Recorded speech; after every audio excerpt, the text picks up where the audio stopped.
Tume imeongezewa muda kwanza kwa sababu 4 ambazo ziko hadharani na sababu zile zimetangazwa kwenye gazeti la serikali.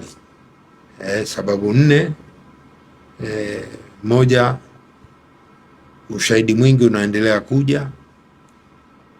Pili, ushauri wa kitaalamu ambayo tumeuomba na wataalamu wa sayansi wanatupa.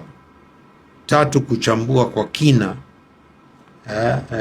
ushahidi mwingi ambao tumepata. Na tatu ni kuhakikisha kwamba ripoti yetu ikitoka inatoka na tafsiri ya Kiingereza, inatoka kwa lugha 2 kwa mpigo. Tume inajitegemea kwa kila kitu. Tume yenyewe ndiyo mhariri, yeye mwenyewe ndio msahishaji. Kwa hiyo na mamlaka ambayo ametupa kazi tunaonana naye wakati tunapewa hadidu za rejea na wakati tunamkabidhi ripoti ya mwisho. Hatuna mtu yote katikati hapa, hatuna dalali katikati. Tume haina dalali katikati. Tunafanya kazi zetu tumalizie, kama ninavyosema, tuko hatua za mwisho.